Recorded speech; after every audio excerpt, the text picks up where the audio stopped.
The earth parted reluctantly, clinging to the shovel in wet, heavy clods. Each spadeful was a negotiation with the land, a slow argument won by muscle and stubborn repetition. Elias worked in a rhythm born of solitude, the only sounds the scrape of steel on stone, the grunt of his own breath, and the soft panting of the dog who watched from the edge of the deepening pit. The dog, Boro, a great shaggy beast the color of dried oak leaves, rested his massive head on his paws, his amber eyes tracking every movement. He did not question the digging, only observed, a silent, furry witness to the seemingly nonsensical task. It was late summer, the air thick with the scent of pine and the coming autumn chill. Other men in the valley were mending roofs, splitting wood, stacking cords mountain high against the coming cold. Elias was digging a hole.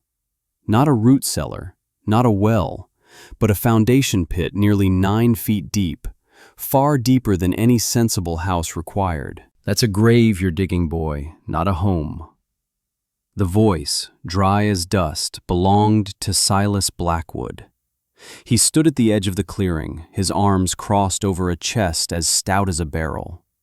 He had lived in this valley for 70 years and had built 3 cabins in his time, all of them sensible, all of them above ground. The frost heave will collapse it. The spring melt will turn it into a swamp. What were your father's last words? Build a house or dig a pond? Elias paused, resting his boot on the shovel's shoulder. He wiped a line of sweat from his brow with the back of a muddy forearm. He had a plan, Elias said, his voice quiet, not much more than a rustle of leaves. Silas snorted, a sharp, dismissive sound. A plan. His plans were always different. I see you found his books. He gestured with his chin toward the small, worn, leather-bound journal that lay open on a nearby stump, its pages weighted down with a smooth river stone. More diagrams than sense in those. You'd be better off listening to men who've survived a few winters than to the scribblings of a man who didn't.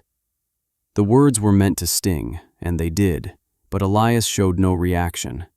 He simply nodded once, a gesture of acknowledgement, not agreement, and drove the shovel back into the earth. Silas watched for another minute, shaking his head slowly, the gray whiskers of his beard bristling with disapproval. He turned and walked away, his heavy boots crunching on the fallen leaves. Boro lifted his head, let out a low, soft whine, and then settled again, his gaze returning to Elias. The digging continued. A few days later, Mrs. Gable arrived, a basket covered with a checkered cloth crooked in her arm. She was a kind woman whose worry manifested as food. "Elias, dear, you're working yourself to the bone, and you're so thin. I brought you some bread and a bit of stew." She peered into the hole, which was now lined with a meticulous foundation of heavy, flat stones Elias had hauled from the creek bed, one by one, on a wooden sledge. "It's so deep. Are you sure about this? Silas says the damp will get into your bones." "It's for the warmth," Elias said, accepting the basket. "Thank you, Mrs. Gable." "Warmth? Down in the cold ground?" She looked from the hole to the sky, as if seeking an explanation from the clouds. "Well, you always were a quiet boy, just like your father. Stubborn, too." She patted his arm, her touch a fleeting moment of maternal concern in his solitary world. "Just be careful." The community's judgment was a low, constant hum, like insects in the summer grass. It came from the glances of men at the general store, the whispered conversations of women drawing water from the communal well. Alistair Finch, who owned the timber mill and half the valley besides, would ride his fine horse past the clearing and slow just long enough to cast a look of profound disdain at the strange construction taking shape. It was an offense to his sense of order, a foolish endeavor by an orphan boy who didn't know any better. They saw a hole in the ground, a pile of logs, and a boy chasing his dead father's ghost. They saw a tragedy in the making. Elias saw the diagrams in the journal, the precise calculations of thermal mass, the notes on the insulating properties of packed earth and sod. He saw his father's steady, elegant handwriting, the culmination of a lifetime of observation. "The earth is a blanket," one entry read. "It gives its heat slowly. The winter sun is a gift.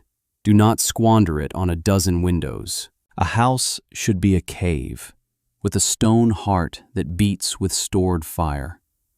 Elias had the logs. His father had felled them and cured them over 5 years, long before the sickness took him. 144 perfect logs, stripped of bark, smooth and pale. He began to build the walls, notching them with an adze, the blade falling in a steady, percussive rhythm. He worked alone, using a system of levers and ramps to hoist the heavy timbers into place. Boro would watch, occasionally trotting over to nudge Elias's hand with his wet nose, a silent offering of companionship. The walls rose, thick and solid. They were not the single log walls of his neighbors. Elias built 2 parallel walls, leaving a gap of 2 feet between them. This, too, earned him scorn. "Wasting wood," Silas declared on another visit. "Building 2 houses and living in neither. You'll have squirrels and mice nesting in there before you even get a roof on." Elias didn't argue. He just kept working. Once the log shells were complete, he began the arduous task of filling the gap. He hauled wheelbarrow after wheelbarrow of dry earth, moss, and clay, packing it down with a heavy tamper until the walls were a solid 5-foot-thick mass of wood and earth. His hands, already calloused, grew cracked and raw. His back ached with a fire that never quite went out. He worked from the first hint of dawn until the last vestiges of light faded from the sky, and then he would sit by a small fire, eating Mrs. Gable's stew, and read his father's journal by the flickering light. Boro would lie beside him, a warm, breathing weight against his leg, a silent partner in the grand, lonely project. The heart of the cabin was the chimney. It was not a simple stone fireplace like the ones in every other home. Elias built a colossal central pillar of stone and clay, a winding, labyrinthine structure that took him 3 weeks to complete. Inside it, he constructed a series of channels and baffles, following a complex diagram in the journal labeled "The Stone Heart." The idea was simple in principle, yet revolutionary in the valley. A small, hot fire burned for a short time would heat the entire stone mass. The smoke and hot gases would travel through the long, winding flue system, transferring the vast majority of their heat to the stone before exiting through the roof. The stone would then radiate that heat back into the small living space for hours, even days. It was a furnace and a foundation all in one. Silas, seeing the monstrous stone structure rising in the center of the cabin, simply threw his hands up in the air. "It's a pagan altar. You'll burn the whole thing down from the inside out. There's no room for a bed, no room for a table. You've built a house for a rock." Elias just laid another stone, checking its level, ensuring the fit was perfect. "It'll work," he said, more to himself than to the exasperated old man. Finally, there was the matter of the window. Every cabin in the valley had several windows, portals for light and air, eyes to watch the world. Elias built only one. It was on the south-facing wall, the wall that would receive the most of the low winter sun. And it was tiny, 16 inches square. He had spent a week crafting it, building 3 separate frames and panes of precious, expensive glass, creating a triple-paned window that was 1.5 inches thick. He sealed it into the massive wall with pitch and clay, a single clear eye in a vast earthen face. This was the final, unforgivable madness. A house with no view, a self-imposed prison. "You'll go mad in there, boy," Mrs. Gable said, her voice laced with genuine pity. "Staring at the dark. How will you see the spring come?" "I'll feel it," Elias replied quietly. As autumn deepened, the signs Silas had been watching for grew more pronounced. The squirrels' coats were thicker than anyone could remember. The bands on the woolly bear caterpillars were almost entirely black, and the geese flew south a full 2 weeks early. A nervous energy settled over the valley. Woodpiles grew into small mountains. People caulked the gaps in their walls and mended their shutters. They looked at Elias's strange mound of a house, for he had now covered the roof with layers of hide, clay, and thick sod until it looked more like a hill than a dwelling, and they pitied him. They imagined the boy and his dog, buried alive, freezing in the damp, dark earth. Lena Blackwood, Silas's granddaughter, did not pity him. She watched him with a quiet curiosity. She had seen the way he worked, the focus in his eyes, the patience in his hands. While others saw madness, she saw purpose. She had stopped by one afternoon with a pail of fresh milk, ostensibly for her grandfather who was inspecting Elias's work again. "It's almost finished," she said, her eyes taking in the strange organic shape of the cabin. Elias nodded, hammering a final peg into the heavy, insulated door he had built. "Almost. Grandfather says it will be cold." "It will be warm," Elias countered, his statement flat, without defiance. It was a simple declaration of fact. "Why only one window?" she asked, her tone genuinely inquisitive, not mocking. Elias stopped his work and looked at her. He pointed to the southern sky. "The winter sun is low. It will come through that window all day. It's free heat. Other windows just let the warmth out." He turned back to his work, as if the explanation was the most obvious thing in the world. Lena looked at the small, perfect square of glass, then at the massive earthen walls. For the first time, someone in the valley began to wonder if Elias was not a fool, but the only sane man among them. The first snow came in early November, a gentle dusting that melted by noon. The second came a week later, staying for 3 days. The cold sharpened, a knife's edge on the wind. Elias spent his days laying in his final provisions. He had a small store of dried meat, flour, beans, and root vegetables in a cellar dug into the side of the cabin's foundation. He had cut and stacked only 3 cords of wood, a laughably small amount for a valley winter. Silas had 16. Alistair Finch had over 20, all neatly stacked by hired men. 3 cords, Silas scoffed, spitting a stream of tobacco juice that froze before it hit the ground. "That won't last you through December. You'll be burning your furniture by January and yourself by February." Elias said nothing. He just finished stacking the last of his meager wood pile inside a small alcove near the door. The day before the storm, he fired the stone heart for the first time. He used a small amount of his driest kindling and a few split logs. The fire roared to life in the small, efficient firebox. It was not a great, crackling blaze, but a contained, intense inferno. He fed it for 4 hours, watching the stone around the firebox grow warm to the touch. Boro lay nearby, watching the flames, his tail giving a slow, rhythmic thump against the packed earth floor. Then, following the journal's instructions, Elias let the fire die out, sealing the firebox and the flue with heavy iron dampers. The silence in the cabin was absolute. There was no crackling fire, no hissing sap.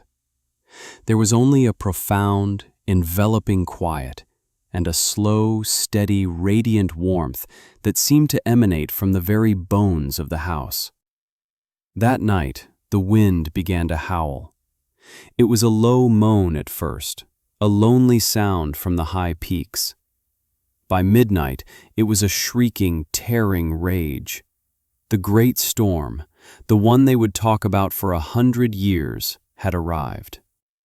Inside the cabin, Elias slept. The air was still and warm. Boro was curled at the foot of his cot, breathing deeply, not a shiver in his massive body. The single window was a black square, the world outside erased by the blizzard. The temperature inside the small room was a steady, comfortable 75 degrees. There was no fire. There was no draft. The 5-foot-thick walls of earth and wood deadened the sound of the storm to a distant, ignorable whisper. The stone heart, its thermal mass now fully charged, radiated a gentle, persistent heat, a silent, tireless guardian against the killing cold. For 3 days, the world disappeared.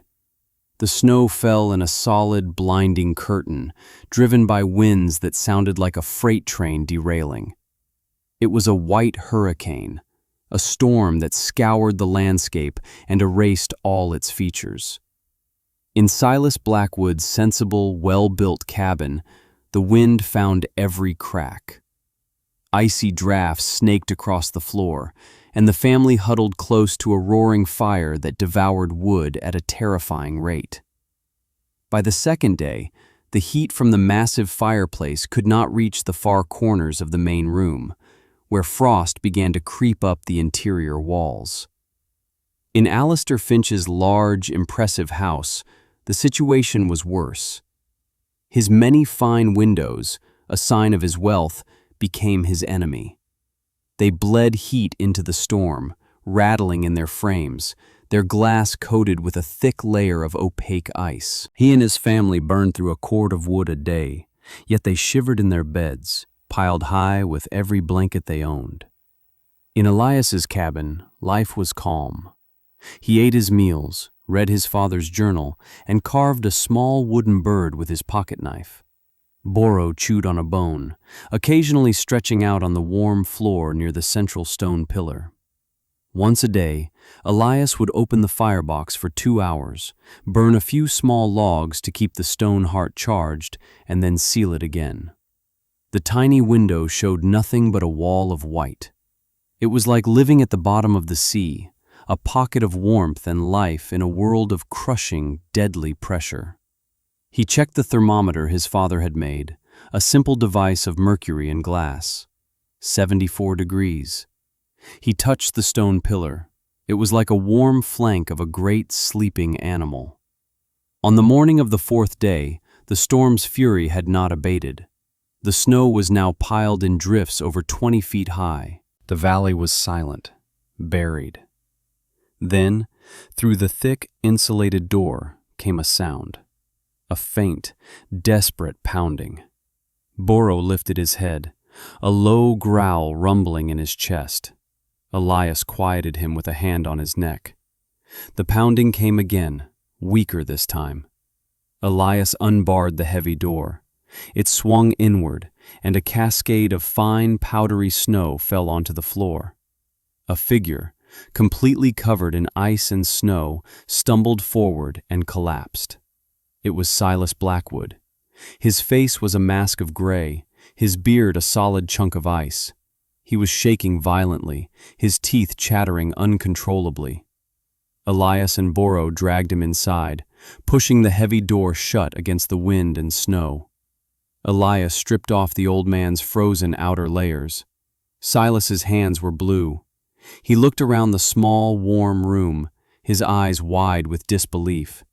He saw no roaring fire, only the faint glow of an oil lamp. He saw the boy and his dog, calm and comfortable. He reached out a trembling hand and touched the stone pillar. It was warm, deeply, wonderfully warm. "How?" Silas whispered, his voice a ragged croak. There's no fire." "The stone is the fire," Elias said simply, wrapping the old man in a thick wool blanket. "My chimney, the cap iced over, then the snow, it collapsed. The house is full of smoke, and it's so cold." He looked at Elias, the arrogance and pity he had shown for months completely gone, replaced by a raw, humbled desperation. "My family, Lena, They're still there. We can't keep the fire going. We're freezing. Elias nodded. He pulled on his own heavy coat and boots. He took a coil of rope from a peg on the wall and a shovel.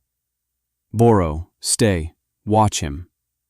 The big dog whined but obeyed, lying down next to Silas and resting his heavy head on the old man's lap, offering his own body heat. It took Elias an hour to cross the 200 yards to Silas's cabin. The world was an unrecognizable landscape of white hills and valleys.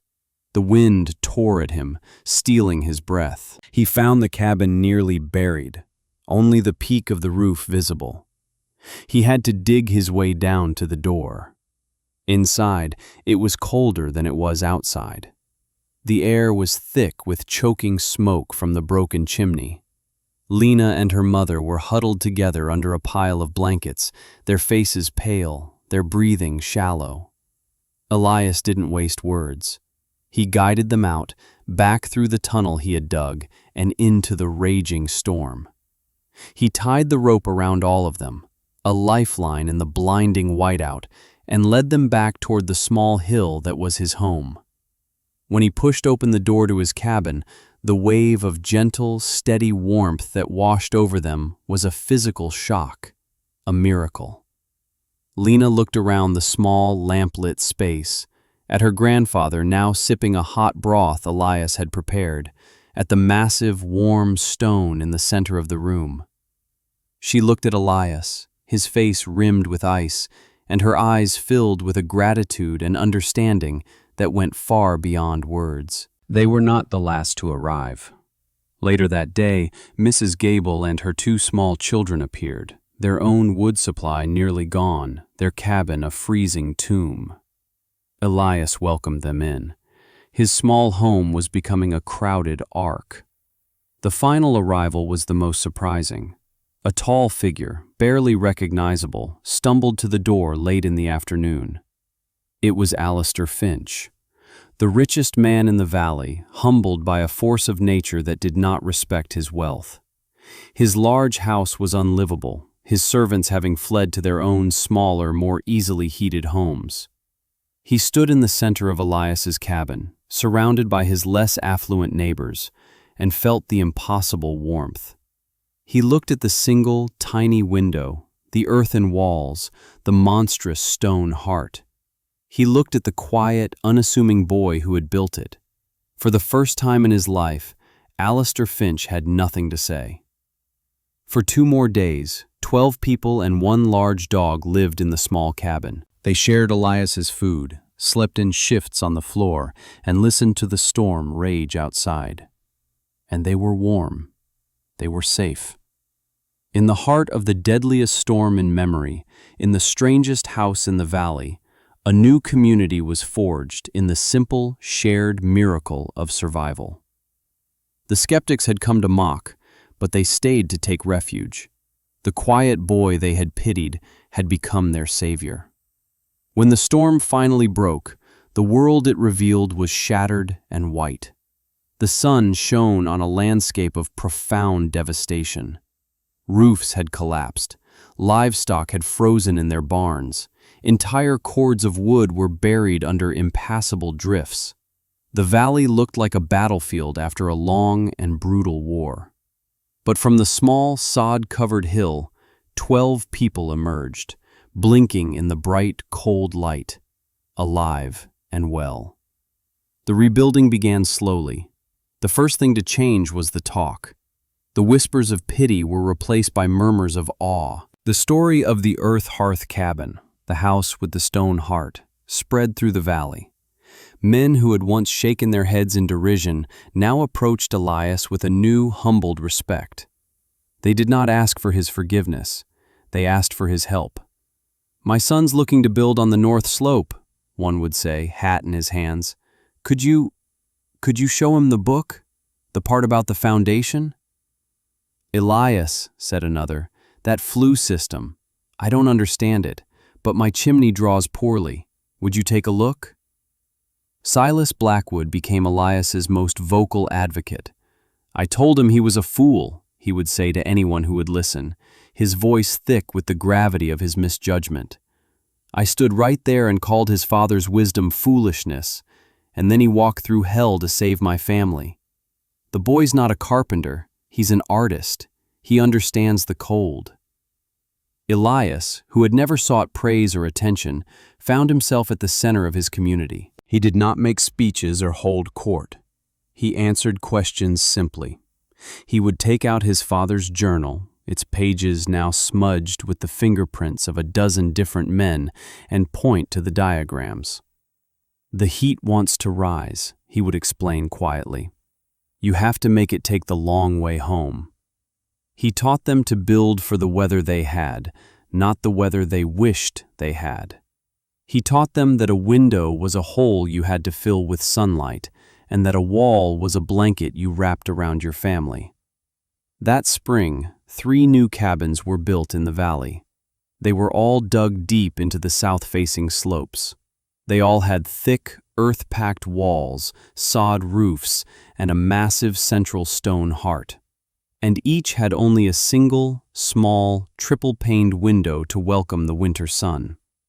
Alistair Finch, who had lost a fortune in timber and livestock, funded the purchase of glass for all 3.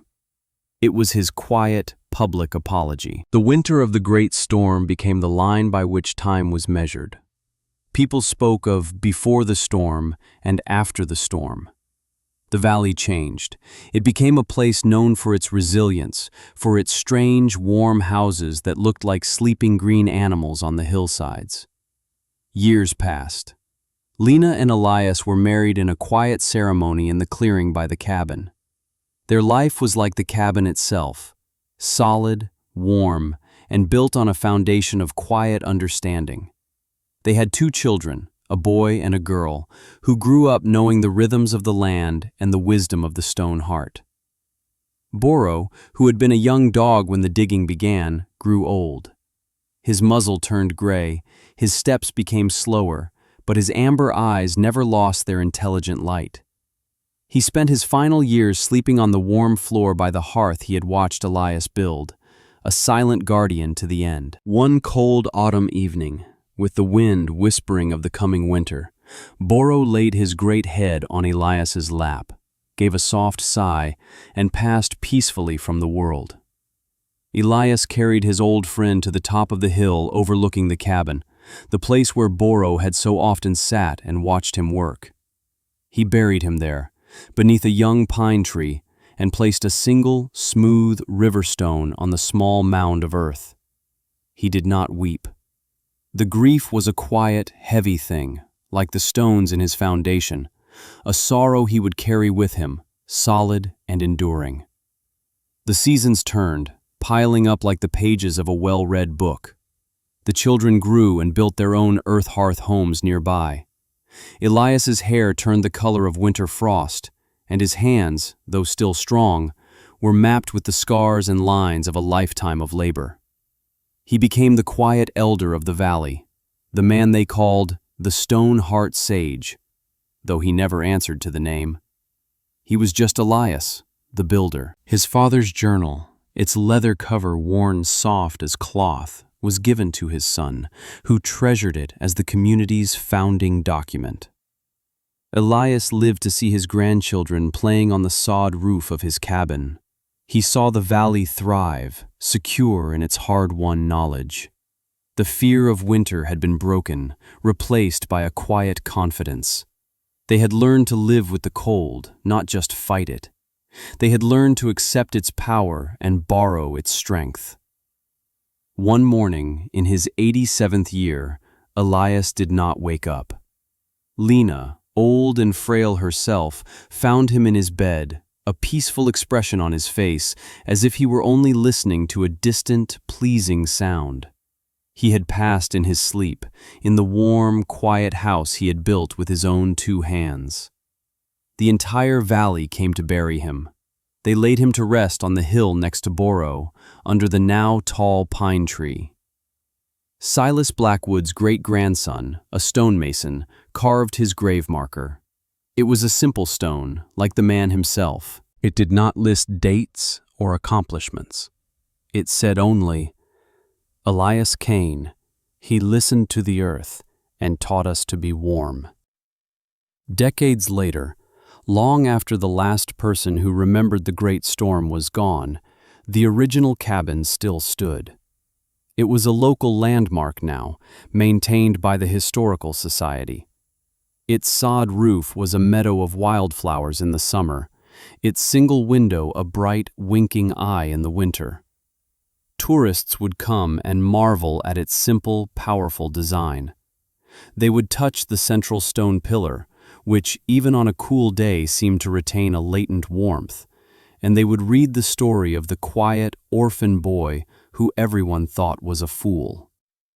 On a cold winter's afternoon, a young family stood on the hill where Elias and Boro were buried, looking down at the valley. Their own home, a modern interpretation of the earth hearth design, sat nearby, its solar panels gleaming next to its single, south-facing window. A fresh layer of snow covered the ground, and the air was sharp and clean. The father pointed toward the old cabin. "That's the first one," he told his daughter. "That's where it all started. A man built that house when everyone else said he was crazy." The little girl looked at the small, humble structure, half buried in the hillside, looking as natural and as permanent as the mountains that surrounded it. It seemed small against the vast, cold landscape. But she knew, from the stories she had been told, that inside that small space was a warmth that had saved a village, a warmth that had outlasted a storm, a warmth that had been passed down for generations. The legacy was not in the logs or the stones. It was in the quiet, enduring heat, a testament to a man who had trusted the wisdom of the earth and the memory of his father, proving that the most powerful shelter is not built against the world, but with it. The small window caught the last rays of the setting sun, holding the light for a moment before letting it go, a final, silent promise against the coming night.